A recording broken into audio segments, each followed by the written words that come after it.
All right, everybody, welcome to Math with Grace. Today we're going to be working through Pre-Algebra, Book 805, Lessons 1 through 4. So in Book 5, Lesson 1, we're going to start on page 2, and it's about finding volume with varied units. Now, what this means is, basically, they're going to give you a volume or a unit of area, and they want you to find the volume in different ways than you're actually being given the information. So here they say you want to pour a 24-foot by 26-foot slab of concrete 5 inches thick. Now here we have feet and here we have inches. Already that's going to give us a little bit of a sticking point. We have to remember that when we're finding these units, we have to compare apples and apples. We have to compare feet and feet or inches and inches, okay?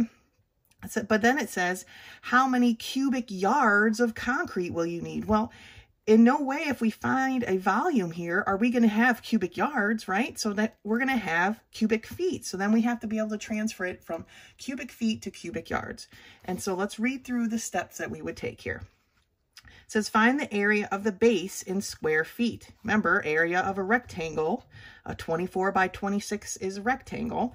We would just multiply those together and we get square feet. The next step says change the thickness, remember they wanted a 5-inch thick, to a fraction of a foot.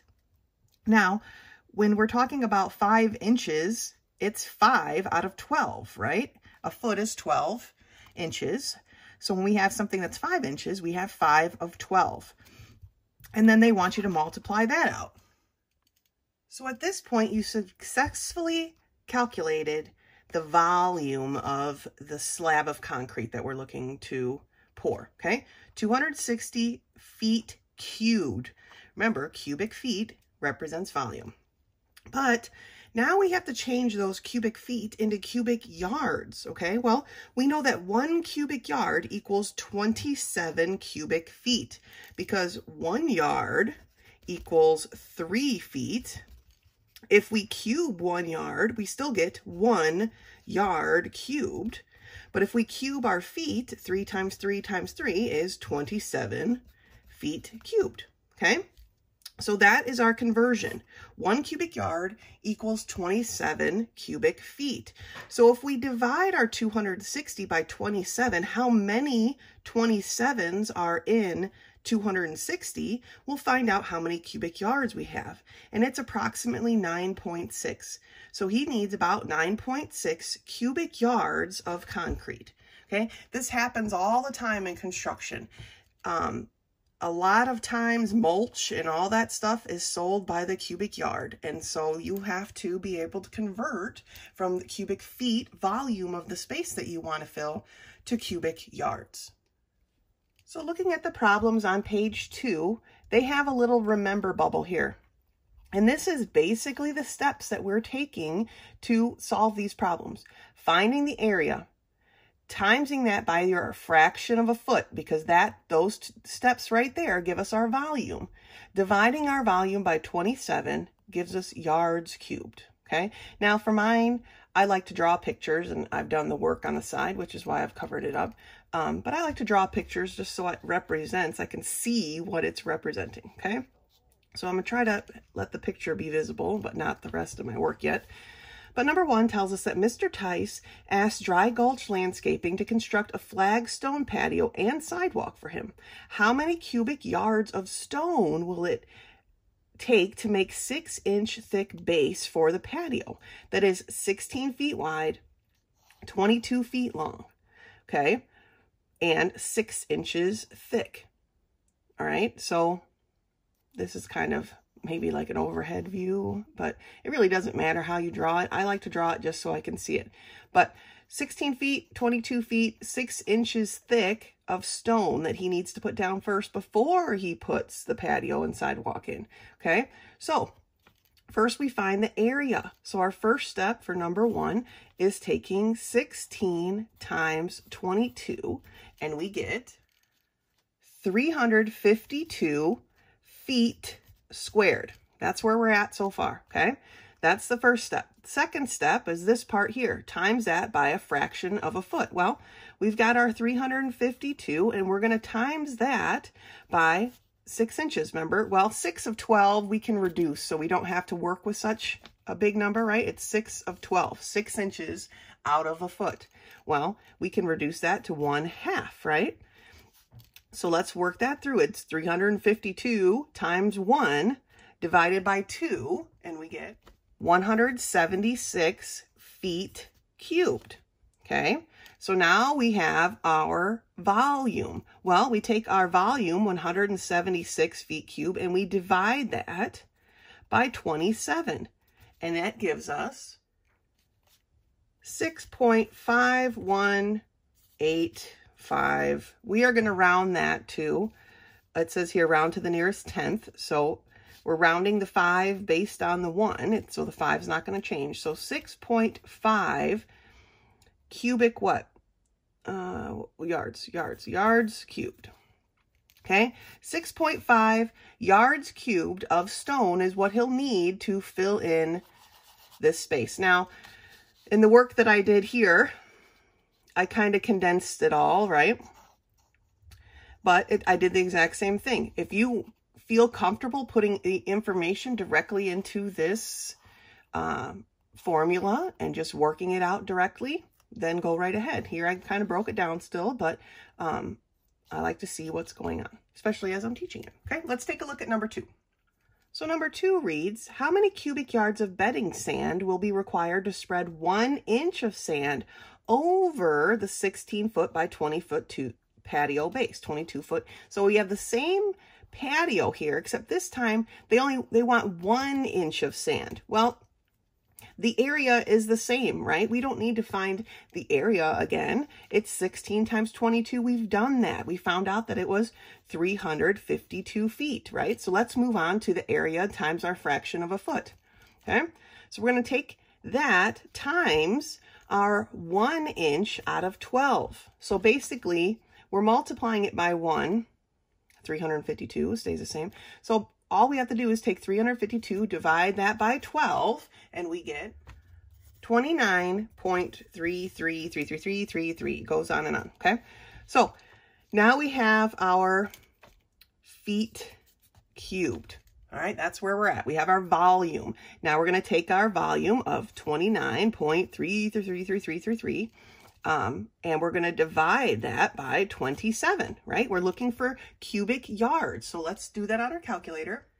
And we get 1.0864, it goes on, okay? But again, they want us to round to the nearest tenth. So we're rounding a 0 based on an 8. Now our 8 is bigger than 5, so it's going to bump the 0 up 1 mark.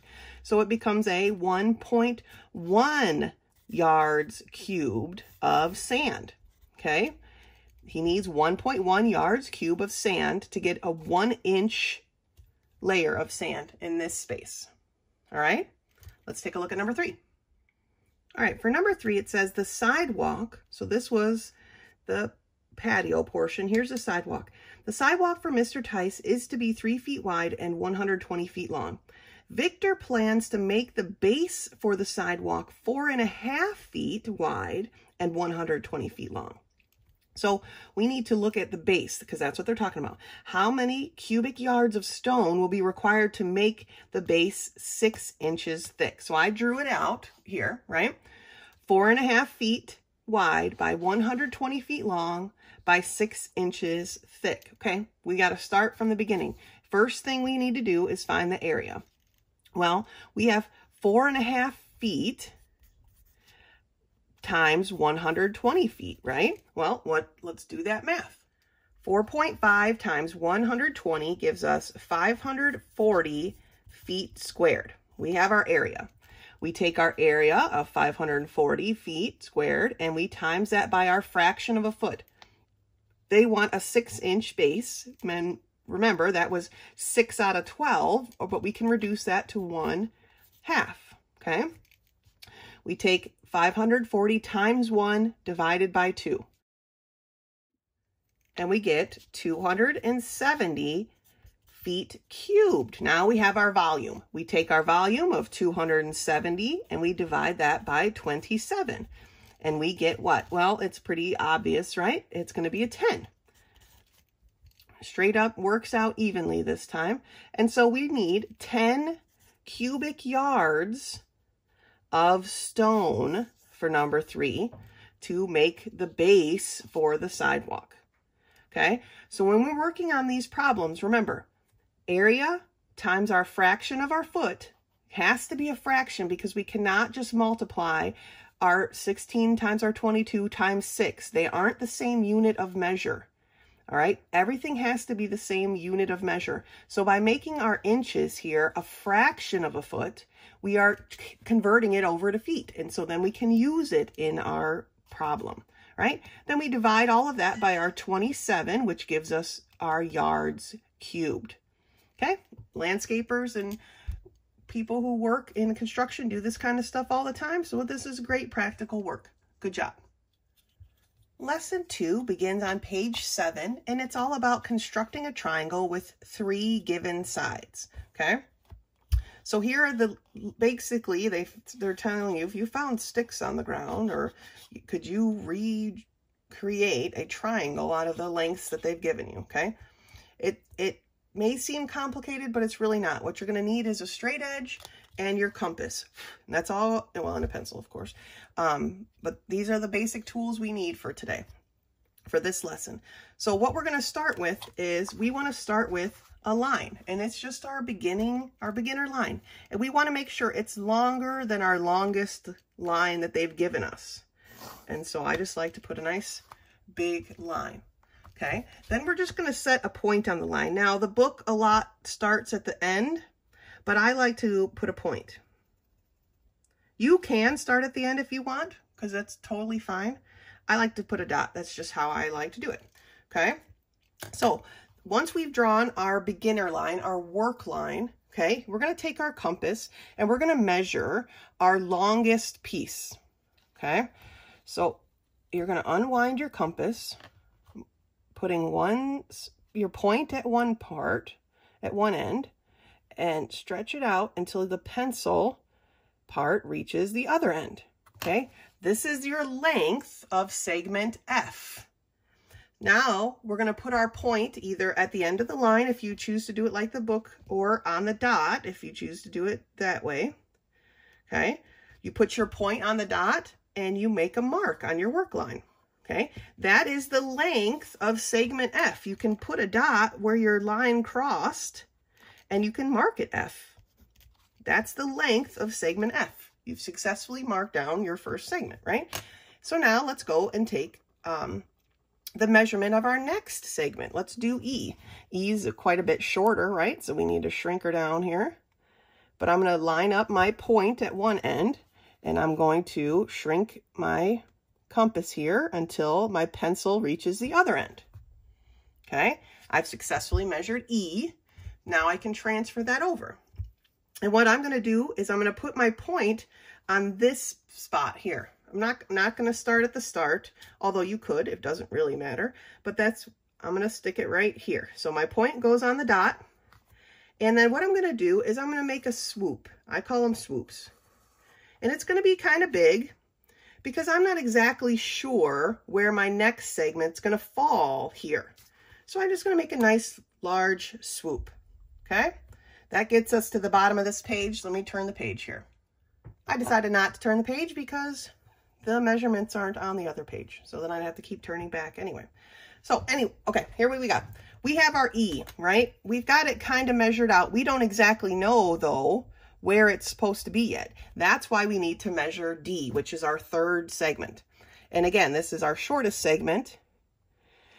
You do not have to do them longest to shortest, but we do want to start with our longest. Okay, so I'm shrinking my compass down here to be the length of D, which is right about here. All right, here's my D. Now, with my point, I'm going to put my point where I began, okay, where I started my first segment of F.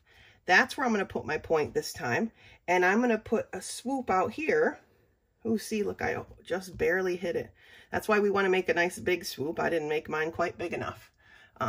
But that's what we're doing. Okay, we know that D is this length. It can only go this far, right? Okay, I would just happen to, luckily, hit them. If your swoops don't cross each other, just remeasure one of them. I would have to remeasure my E length, right? And then add to it, which is no problem. But mine just happened to barely touch each other right here. I'm going to put a point. Now you can get your straight edge and connect the dots, basically. Here, I know that this is the length of D, okay? Because that's a swoop I made. I know D couldn't go any farther than that. And I connect these dots here, and I know that that was the length of E, okay? Because that's how far E went from this point. So we've constructed this triangle, FED, and it looks great. And it has the exact measurements of what we were given on page 7, okay? Now let's turn the page and do a couple more of these problems. Number 1 on page 8, again, gives us lengths of segments, but they're not labeled this time. Don't feel like you need to label, but you can label your triangle. That's up to you, okay? But what we always need to do is start with our work line. And it's a nice and big work line, and I choose a point. Like I said, you can start at the very end of the line or not, however you feel comfortable doing it. I like to have a point. So then the first thing I want to do is measure my longest segment.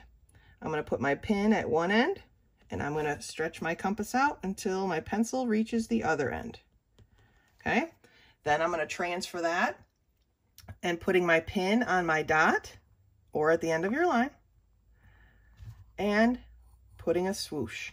Okay, that mark there is the length of that first segment, so I can put my dot there. Then I'm going to take my compass, I'm going to smaller it down for the length of the second segment. Putting my pin at one spot,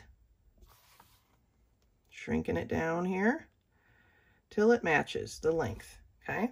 Now this one, I like to work on the furthest right dot, but you can start on the furthest left dot and just do them the opposite that I am. It really doesn't matter.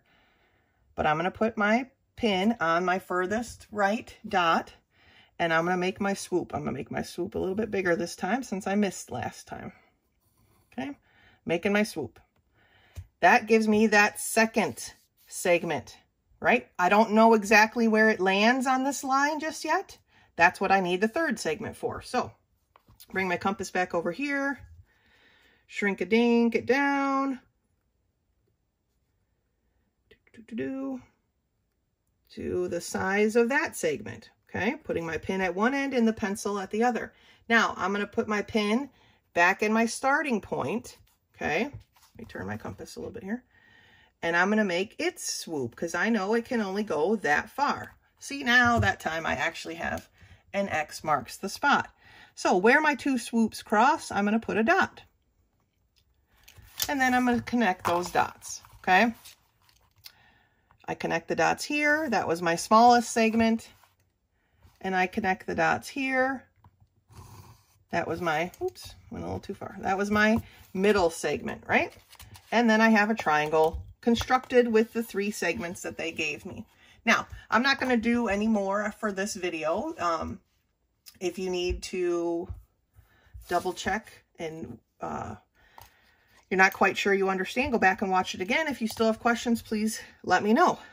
For number 2, though, it says sometimes you'll be given measurements only. See, you can see here, it says 3 inches, 3 inches, 1 inch.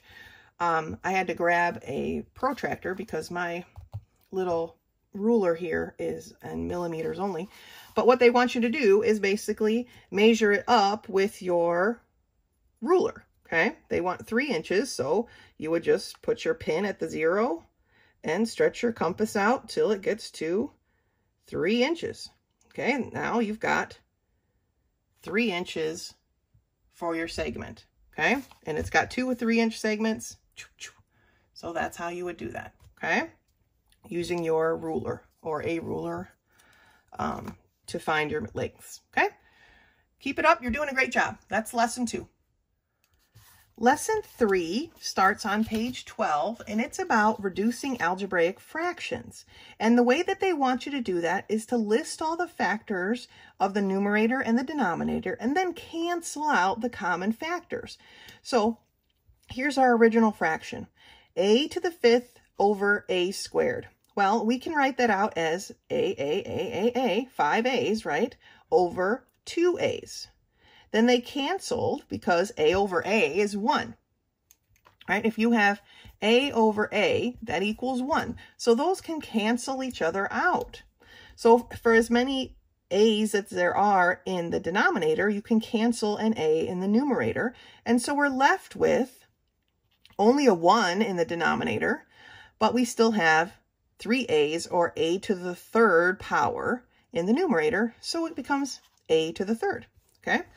Looking at z to the 4th over z to the 7th, in this case, we've got 4 z's over 7 z's. Well, our 4 z's cancel 4 z's in the denominator, but we're still left with 3 z's in our denominator. So we're left with a 1 in the top because there's nothing else left. They've canceled. They're just 1. 1 times 1 times 1 times 1 is 1. Or z to the 0 power is 1. Any number, any variable to the 0 power is 1. Okay? Oh, right here. Any number with a 0 exponent is 1. That's just what it is. And then we have z times z, which is z to the 3rd in the denominator. All right? Looking over onto page 13 here. Now we've got numbers and variables. Okay, so this changes it a little bit because we're not going to list out 50 ones because we'd have to add them together, right? It doesn't work. So we leave our numbers as they are, but they can obviously be reduced, right? 5 goes into 50 evenly, so we can reduce that itself. But then they listed out their variables the same as they did on the last page, and then canceled where possible. Then multiplying across, we have 10 times 1 times 1. I'm not going to really count the ones because 1 times anything is 1, right? So 10 times x gives us 10x squared. In the denominator, we're left with only 1s, and so they list the 1 here, but you can skip this step because anything over 1 is just itself, okay? But now in this case here, our denominator didn't cancel all the way out, so we need to make sure we're being cautious. When our x's canceled here, we were still left with a 10 in the numerator, but we also had a couple of x's left over in the numerator here, or the denominator, I'm sorry. X times x is x squared, so that's our answer for that one, okay? And then again, we have 8y squared listed as 8 times y, over 16 y to the 4th, which is listed as 16 times y times y times y times y, okay? When we reduce here, we end up with a 1 in the numerator and a 2, because 2, there's 1 8 and 8, and 2 8s and 16, right? Our y's, we cancel out 2 y's, and we're left with 2 y's in the denominator. Now, when I'm working my own work, I like to circle what's left over, because all this crossing and ones and smidge-backs, they tend to get a little messy on our paper. So I like to circle what's left over. When I reduce this 8 and 16, I know that this 2 isn't going anywhere. There's nothing else for me to reduce it with. It's not going anywhere. I would circle it.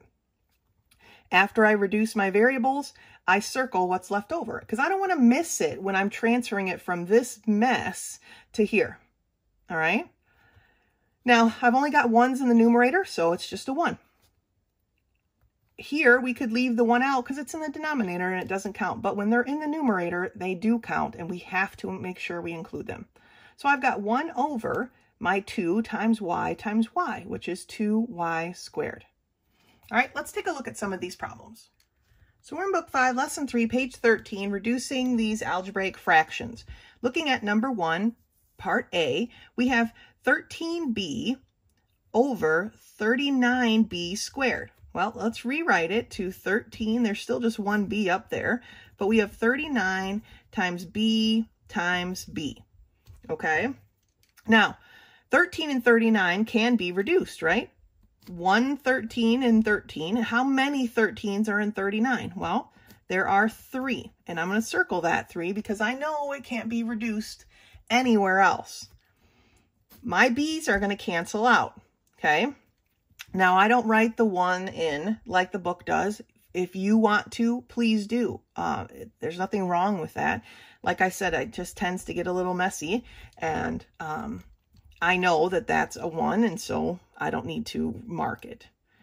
Now, I've reduced and canceled everything that I can. So now I need to find my answer. Well, in my numerator, all that's left is this 1. So my numerator is a 1. In my denominator, what's left? I've got a 3 and I've got a b. 3 times b is 3b. So that's my answer for 1 part A. Okay? 1 over 3b. Let's take a look at part B.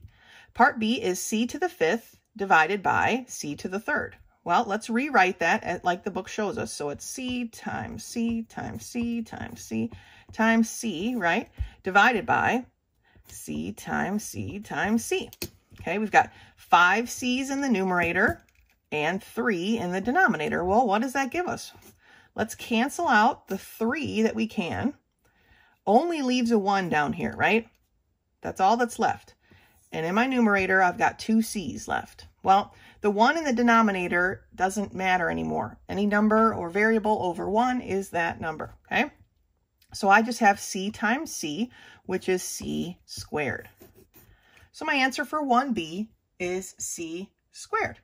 Let's take a look at number 2. Looking at number 2a, we have 9y cubed divided by 6y squared. So let's write this out. 9 is times y times y times y over 6 times y, right? All right. Now, our numerical coefficients, they aren't going to cancel evenly like they did on number 1a, right? Because 6 does not go into 9 evenly. But they do have a factor in common, and that factor is 3. So, how many 3's are in 9? There are 3 3's, and I'm going to circle it. How many 3's are in 6? Well, there are 2 3's in 6, right? And I'm going to circle that. Now, obviously, it hasn't reduced to a 1 in something, but it's as reduced as it's going to get. I cannot reduce those two numbers any farther. They're done. I'm going to cancel my y's, and I'm left with a y here. Now I'm going to multiply it through and finish this problem. In the numerator, I have a 3 and a y. 3 times y is 3y. In my denominator, I have a 2. So it's just by itself, a 2. My answer then is 3y over 2. That problem is reduced as far as it can be. All right. Looking at B, I've got 18x squared y divided by 2x cubed. So let's write this out. 18 times x times y over 2 times x times x times x. Now, when we're looking at our variables, we can only cancel like variables. I cannot cancel this y and this x together. It just doesn't work. They are not like variables, but I can cancel my x's that are like variables. So I'm going to be left with an x and a y. All right. Looking at my coefficients, I've got a 2 and an 18. Well, 2 goes into 18 evenly, right? 2 goes into 18 how many times? Well, there are 9 2's in 18. So in my numerator, I have 9 times y, or 9y. And in my denominator, I had a 1, but 1 times x is just x. So I can write the x on its own. So the answer for number 2b is 9y over x. That problem is reduced, simplified as far as it can be. Let's take a look at 3. All right, our last problem for this lesson is number 3. So let's look at A. We have a squared times b squared over ab. All right, so let's write it out like we have been. A times b over a times b, right? Now we can reduce. I can reduce an A with an A and a B with a B, and I'm left with my A and my B. In the denominator, there's just a 1 down there now. And remember what I said, when there's just a 1 in the denominator, we can disregard it, and we don't even have to consider our denominator anymore. So we just have A times B, or AB. Okay, that's 3A. 3B is 2m divided by 8m to the 4th. So let's write it out. 2 times m over 8 times m times m times m times m. Okay, right away, I'm just going to cancel my one set of m's, and I'm left with 3 m's in my denominator. And I can reduce my coefficients, right? 2 goes into 2 one time, and 2 goes into 8 4 times, okay? And I've circled them because I like to keep track, and for me, it gets messy. So this is a way for me to not forget something. So now, in my numerator, all I'm left with is this 1. And that 1 is important. Do not disregard that 1 in the numerator like you did the 1 in the denominator here. They are not the same. Any number over 1 is itself, is just that number. That's how it is. But when we have just a 1 in the numerator, it matters, and it needs to stay there, because writing, let's see, here we had one, same example, right? Writing this answer as just a 3b because there was only a 1 here and you didn't feel like you needed to write it is not the same. 3b is not the same as 1 over 3b. Right? 1 over 3b is a very small number, where 3b could be a fairly large number. So when we have just a 1 in the numerator, do not disregard it and make sure you write it down. I know I've said it a lot of times in this video, but it's important, okay? It's a mistake that kids commonly make, and so I want to give you a step above, and so you don't make that mistake, okay? 1 in the numerator stands, right? There it is. Now, my denominator, I've got 4 times m times m times m, which is 4m to the 3rd. Okay, that's my answer for part B of number 3, lesson 3, page 13. Good job. Lesson 4 starts on page 17, and it's titled Generic and Store Brand Items. And you're probably thinking, what the heck is this?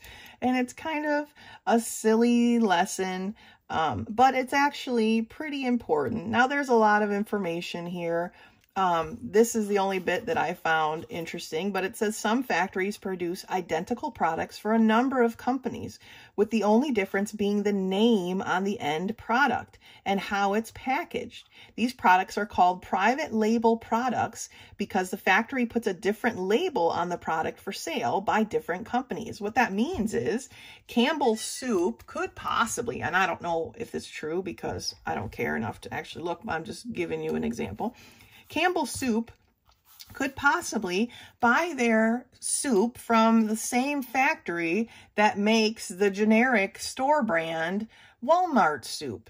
Okay, the only difference is when the factory makes the Campbell's Soup, they put the Campbell's Soup label on it. When they make that exact same soup for Walmart, they slap a Walmart label on it. Okay, that's what this is stating.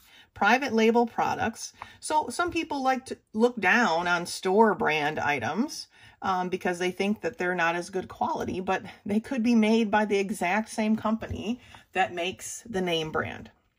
Could be. I don't know. I'm sure there's a way to look it up. But there's usually a price difference. And that's where we're going here with our maths. All right. So let's take a look at problem number 1. Let me grab a sheet of paper so I can keep my page clean here for my next time I got to teach this section. Number 1 reads that Melissa sent Norma to buy sugar for making papaya jelly. Okay. All of that is garbage information. Okay. They like to put a lot of information in, but don't get distracted by her papaya jelly. Nobody cares. All we need to know is that the store brand costs $2.14 for a 5-pound bag, while the nationally known brand was $2.37 for a 5-pound bag. Okay, obviously you can see a price difference here. Well, how much did Norma save by buying 10 pounds of the store brand sugar rather than the name brand? Well, they didn't give us a 10-pound price, but she bought 2 5-pound bags, right? So how much was the store brand, two bags of the store brand? Well, it was $2.14 times 2, which gives us $4.28, okay? So for 10 pounds of the store brand, it was $4.28.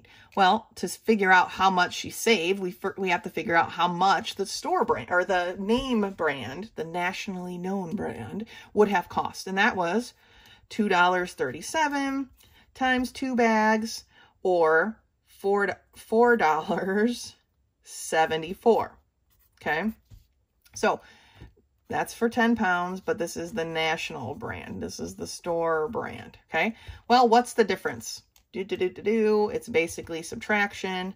$4.74 minus $4.28 gives us 0.46. Okay, she saved 46 cents buying the generic or the store brand over the national brand. Okay, she saved 46 cents. Then it says, to the nearest cent, how much less per pound did the store brand of sugar cost? Now, here's a little bit of a difference. We're going to take our answer because it costs 46 cents less, right? We know that 10 pounds was 46 cents less than the national brand. Well, if we take that 46 cents and we divide it by 10 pounds, we find out that she saved 0.046 cents, but they want us to, it says to the nearest cent, and we don't really count hundredths of cents, right? We're going to round this 4 based on our 6, and so we end up with 0.05 cents.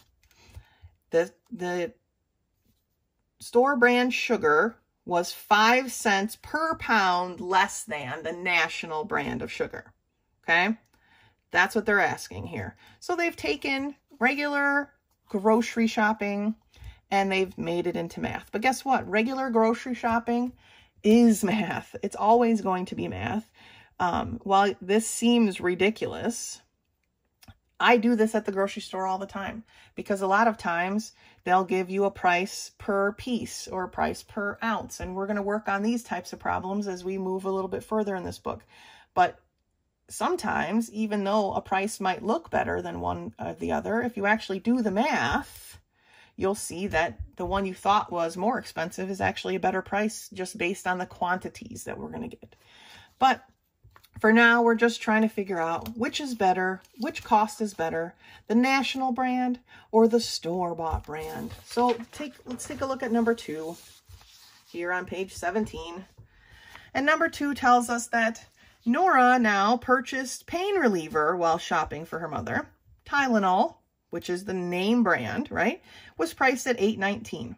The same number of tablets of store brand pain reliever with identical ingredients, and I always check the ingredients as well, was $3.18. This is very exact to how you can buy things at the store. I buy ibuprofen. I buy generic ibuprofen. It's like $2 a box.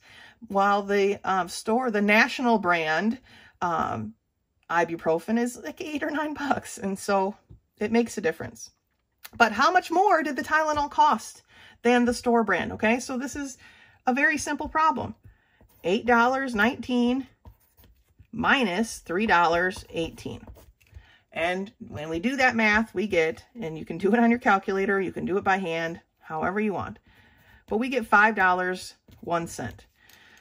So the national brand, and here's the store brand, the national brand costs $5.01 more than the store brand of pain reliever, which acetaminophen is what Tylenol uses, right? It's pain reliever. Same exact thing. She checked the ingredients, exact same ingredients, but she could buy generic for $3.18 over paying $8.19, $5 more for the national brand. So it's not always smart to buy the national brand just because you've seen their commercials or you know that name, and you just call the pain reliever Tylenol, or you call the tissues Kleenex, because those are the name brands that everybody knows.